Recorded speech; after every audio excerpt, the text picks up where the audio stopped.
E aí, galera, beleza? Vamos estudar aqui artigos 16, 17, 18, 19, 20. 20 já foi revogado, a LDB sofreu alteração. Como assim, Vinícius? Sofreu alteração? Mudou. De novo. Então, vamos regravar conteúdos, porque a LDB vai lá, sofre alteração, a gente vem, regrava os conteúdos. Beleza? Mas mudou. Então, vamos lá. Começar pelo artigo 16. Esse sofreu uma alteraçãozinha de leve. O artigo, aqui nessa tabelinha, nós temos os sistemas de ensino federal, tá? Estadual ou estaduais e distrital e os municipais.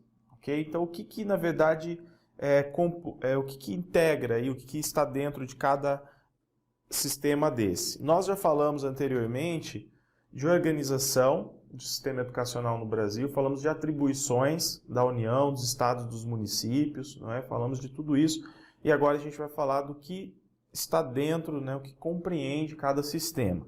Então, o artigo 16, vou começar aqui pelos incisos 1 e 3.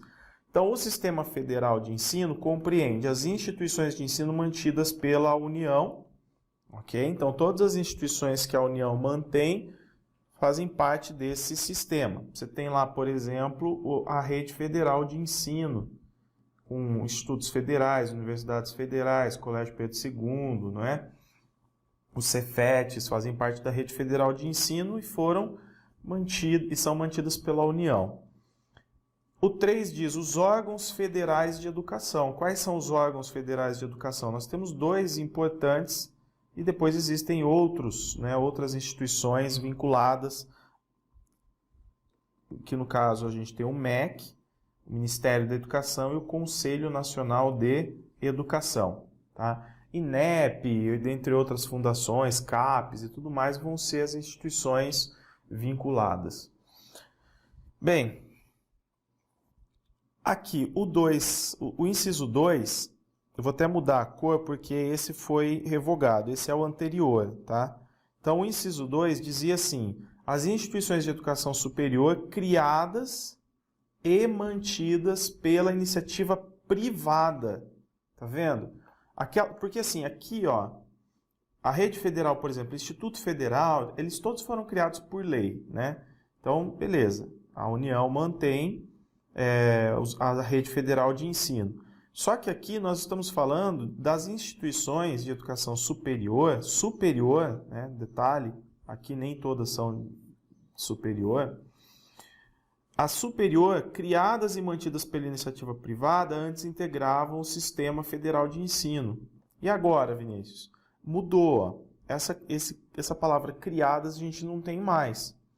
Então, hoje, o inciso 2 é esse aqui: as instituições de educação superior mantidas pela iniciativa privada. Tá bom?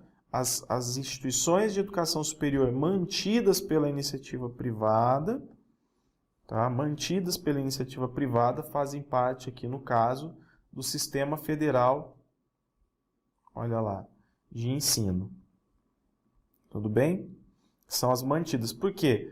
Porque, de repente, teve instituição que foi criada, né? Teve casos no Brasil de instituição de ensino superior que foi criada por iniciativa privada, mas depois ela se tornou pública, por exemplo, e ela não é mantida pela União, tá? Pode ser mantida pelos estados, enfim. Então, por causa de alguns problemas que nós tínhamos com instituições, de algumas coisas que aconteceram nos anos aí anteriores, houve essa regulamentação, dentre outras coisas. Então, assim, ó, cuidado com esse criadas aqui, tá bom? Esse criadas aqui não tem mais. Antes de falarmos dos artigos 17 e 18, vejam lá. A lei, então, que traz essa alteração no artigo 16, no 19 e revoga o 20, é essa lei aqui, a 13.868 de 2019.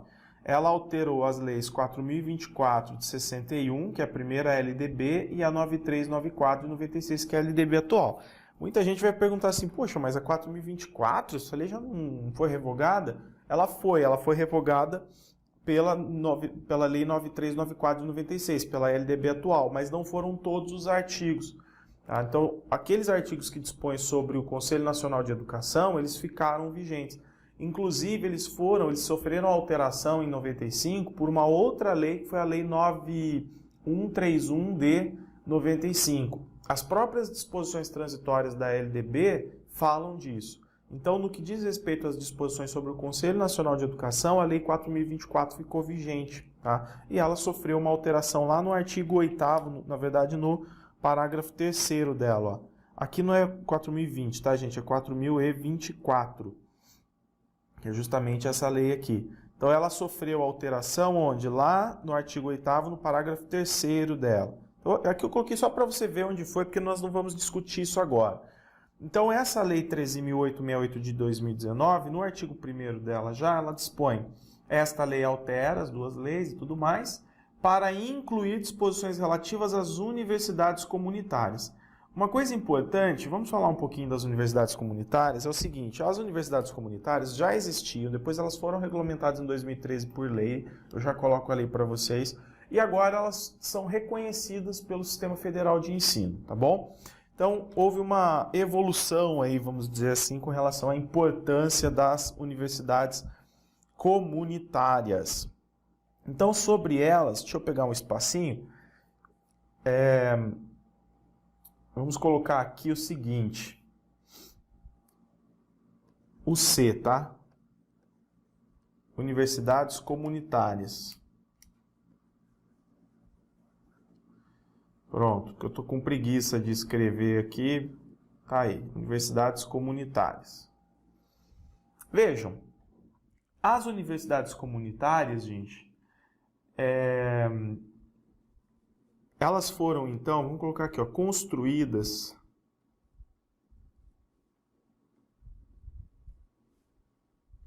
na forma de associação. Existem várias, tá, no Brasil, de associação, várias que eu falo, acho que centenas, cerca de 400 delas, associação ou fundação, e são mantidas pela sociedade civil. Pela sociedade civil, tá bom? Então, agora, quando elas entram lá no artigo 19, que a gente vai colocar com a regulamentação dessa nova lei, elas passam a ser reconhecidas dentro do governo federal. Então, isso é um passo importante. Então, em 2013, elas foram regulamentadas por lei. Tá? Em 2013, elas já existiam e foram regulamentadas por lei, que é a Lei 12.881 de 2013. Tá? Essa lei regulamentou as universidades comunitárias. E, em 2019, elas passam a ser o quê? Reconhecidas dentro do governo federal.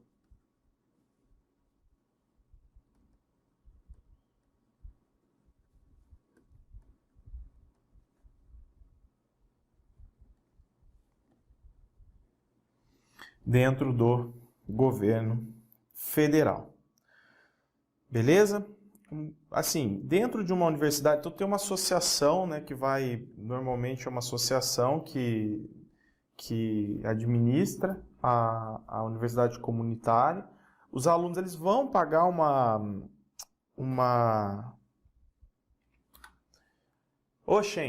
mensalidade, os alunos pagam uma mensalidade, tá?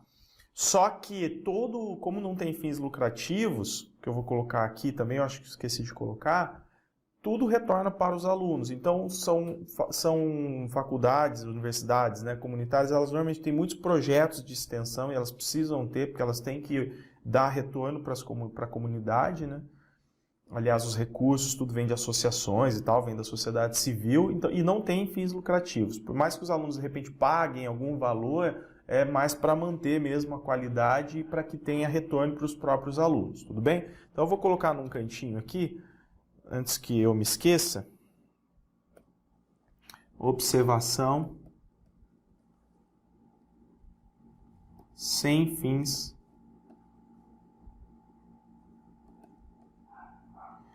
lucrativos, beleza? Sem fins lucrativos. E já falando, gente, do artigo 19, antes de nós falarmos do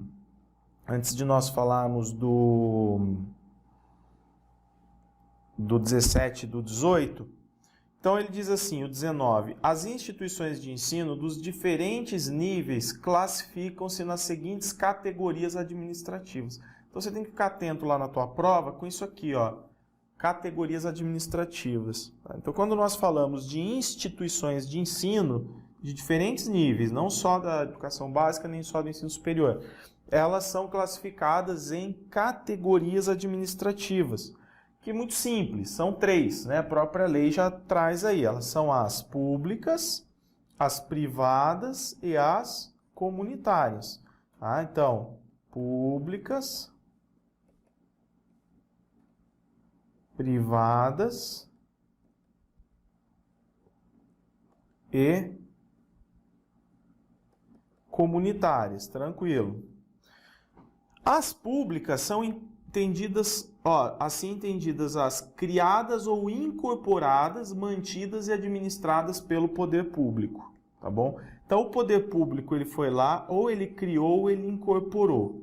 Eu, por exemplo, na minha região existe uma universidade que na verdade eram faculdades, como se fossem faculdades integradas, tá? Elas eram todas privadas, e aí o Estado incorporou, e agora o Estado mantém essas faculdades. Então elas não foram criadas pelo poder público, mas elas foram incorporadas e são mantidas e administradas agora pelo poder público, tá bom? Existem casos e casos no Brasil afora, né? As privadas, assim entendidas as mantidas e administradas por pessoas físicas ou jurídicas de direito privado. Então, instituição privada, seja ela da educação básica ou de ensino superior, é aquela entendida, é aquela mantida e administrada por pessoa física ou jurídica de direito privado. E as comunitárias na forma da lei, né, que nós temos aí essa lei agora, e a 12.881 de 2013, lá na época que regulamentou essas aí. Uma coisa que é interessante a gente colocar é que no Brasil, gente, em 2017... Bom, eu já falo disso, daqui a pouco eu falo disso, só terminar aqui. Então, as privadas e as comunitárias... Opa, volta aqui. As privadas e as comunitárias, elas podem ser, de acordo com os parágrafos aqui, ó, elas podem ser confessionais, tá? Podem ter orientação confessional e ideológica, daí, por exemplo, Pontifícia Universidade Católica, né? Então, ou ter alguma linha ideológica ou confessionais ligadas à religião, e também podem ser filantrópicas.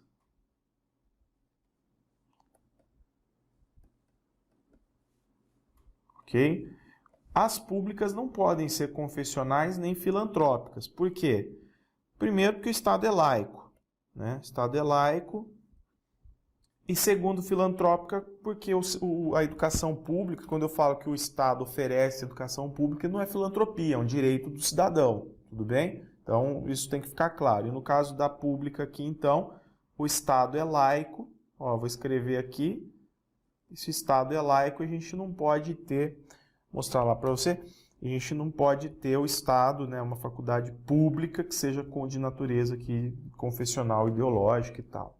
Tendência confessional, ideológica, enfim. Tá bom?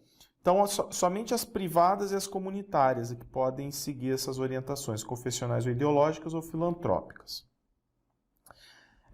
Beleza, o que eu ia falar para vocês é o seguinte, em 2017, houve um estudo aí, inclusive oferecido pelo Educacenso, né, números, e o seguinte, no Brasil, percebeu-se que tinha, em 2017, 296 instituições de ensino superior públicas e 2.152 instituições de ensino superior privadas. Ok? Privadas. Beleza? Então vejam como cresceu, né? Da década de 90 para cá, houve um crescimento muito grande de universidades privadas. Dessas aqui, muitas delas atuam na educação à distância. E houve realmente um crescimento enorme. O Estado abriu as portas para as universidades, para as instituições de ensino superior, né, não universidades privadas. Isso chama muito a atenção. Não estou falando que está errado nem que está certo, simplesmente relatando um número aqui, tá bom? Vamos lá, artigo 17, gente. Os sistemas de ensino dos estados e do Distrito Federal compreendem, tá? Então, o que faz parte do sistema de ensino dos estados e do Distrito Federal? As instituições de ensino mantidas, respectivamente, pelo Poder Público Estadual ou pelo Distrital. Então, a gente tem lá, por exemplo, uma escola estadual. Normalmente, nós vamos ver o quê? Uma escola de ensino fundamental 2 ou ensino médio. Tá? E aí vem profissionalizante também, normalmente...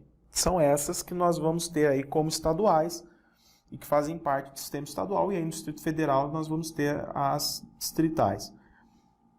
2. As instituições de educação superior mantidas pelo Poder Público Municipal. Então, quando for instituição de educação superior e ela for mantida pelo Poder Público Municipal, tá? Mantida pelo Poder Público Municipal. Então, por exemplo, lá em Piracicaba tem a escola, vou colocar essa aqui que é famosa, Escola de Engenharia de Piracicaba. Aí tem uma outra sigla lá, Piracicaba, acho que é FUMEC, um negócio assim, FUMEP Piracicaba, muito conhecida. Tá? Então, a Escola de Engenharia de Piracicaba é uma instituição de ensino superior municipal. Só que ela faz parte, né, ela é mantida pelo Poder Público Municipal, mas ela faz parte do sistema estadual, tá bom? Ela integra o sistema estadual. As instituições de ensino fundamental e médio criadas e mantidas pela iniciativa privada. Então, aquelas escolas, colégios particulares, desde que seja de ensino fundamental e médio. E os órgãos de educação estaduais e do Distrito Federal, respectivamente, tá bom? Então, aqui a gente tem Secretaria de Educação do Estado e Conselho Estadual de Educação. Tá? Então, Secretaria Estadual de Educação e Conselho Estadual de Educação. Beleza? Então, e um parágrafo único aqui é importante ficar atento também, atento. Distrito Federal, no Distrito Federal, as instituições de educação infantil criadas e mantidas pela iniciativa privada integram o seu sistema de ensino. Tá? Então, no Distrito Federal. Por quê? Porque o Distrito Federal, né, a gente vai ter esse duplo papel. Então, aquelas instituições também de educação infantil criadas e mantidas pela iniciativa privada, que via de regra faz parte do sistema municipal, quando no Distrito Federal vai fazer parte do sistema de ensino do Distrito Federal. E o artigo 18, os sistemas municipais de ensino compreendem as instituições de ensino fundamental, médio e de educação infantil mantidas pelo Poder Municipal, lembrando que, prioritariamente, é importante que o município dê conta da educação infantil mais ensino fundamental 1, primeira etapa do ensino fundamental, essa é a prioridade. Se o município tiver estrutura e recursos para ter ensino fundamental 2, ensino médio, escolas, né, as diversas escolas especiais para o ensino fundamental, até universidade, sei lá, instituição de ensino superior, né? Ele pode ter, não tem problema nenhum. Ensino médio, ensino profissionalizante, o município pode ter, mas ele tem que garantir primeiro educação infantil e ensino fundamental 1. As instituições de educação infantil criadas e mantidas pela iniciativa privada, então você vai lá, abre uma escola particular, né, de educação infantil, vai fazer parte do sistema municipal, só não é assim no Distrito Federal. E os órgãos municipais de educação, Secretaria Municipal de Educação e os Conselhos Municipais de Educação. Tá bom? É isso, é muito fácil. O artigo 20, como eu falei para vocês, foi revogado. Bem, vejam aqui um exercício. Ó. Esse exercício, gente, da Universidade Federal de Roraima de 2019. De acordo com a lei, com a LDB, em seu artigo 16, o Sistema Federal de Ensino compreende as instituições de ensino mantidas pela União, tá certo? As instituições de educação superior criadas e mantidas pela iniciativa privada, criadas não, os órgãos federais, tá certo. Só que essa questão aqui, o gabarito dela, o correto seria a D. Por quê? Porque ela caiu numa prova, foi cobrada antes dessa mudança que nós tivemos agora, recentemente. Tá? Então, agora ela estaria furada e corretas seriam apenas 1 e 3, que eu acho que nem tem aqui no gabarito. Ó. Tem 2 e 3, 1 e 2, nem tem, tá bom? Então, as corretas seriam 1 e 3. Vejam que essa questão caiu esse ano. Interessante, né? Ela caiu antes da mudança. E aqui também, ó, o artigo 16 da Lei de Diretrizes e Bases estabelece que o Sistema Federal de Ensino compreende instituições e órgãos de educação. Qual das alternativas a seguir apresenta a enumeração correta dos espaços? Aí tem as instituições de ensino mantidas, olha lá, mantidas, tá vendo? Pela União, as instituições de educação superior criadas e mantidas pelo Estado, então, que já não faz parte, né? Só um detalhe, gente, ó, vou ter que voltar lá para te falar isso, porque senão você passa batido, né? Às vezes você fala assim, elimina a palavra criadas que tá tudo certo, mas cuidado, olha aqui, ó, no sistema de ensino dos estados, ó, você tem que tomar cuidado com o quê? No inciso 3, as instituições de ensino fundamental e médio criadas e mantidas pela iniciativa privada, tá bom? Cuidado com isso, porque senão você elimina a palavra criada, né? Fala, ó, exclui criada de qualquer tipo de questão, e aí pode ser que ele não esteja falando do sistema federal e nem de instituição de ensino superior. Pode ser que ele esteja falando de outra coisa, de instituição de educação básica mesmo, né? Então, presta atenção nisso. A B, as instituições de ensino mantidas pela União, as instituições de educação superior criadas e mantidas pela iniciativa privada. Então, a resposta correta seria essa aqui, tá? Desde que a gente tire o que? O criadas. Então, para ter uma resposta certa, e essa questão também é de 2019, mas ela também foi cobrada antes da regulamentação, tá bom? Então, tiro criadas aqui que a questão está correta. Beleza, gente? Tranquilo? É isso então. Ficamos por aqui. Existem outras aulas, né? Por exemplo, sobre educação superior. Aí vai depender muito da prova que você vai fazer, se te interessa ou não. Aulas que eu gravo, por exemplo, para institutos federais, que aí a gente trabalha melhor, né? Quando uma instituição é criada por lei, quando ela é uma autarquia. A gente fala mais sobre as instituições de ensino superior, né? Então aí tem uma aula mais aprofundada, não agora, nesse momento. Aí quando a gente tem que realmente falar desses conteúdos mais específicos, tá? Por enquanto eu fico por aqui, a gente toca o barco aí na educação básica. Até a próxima aula, um grande abraço, valeu!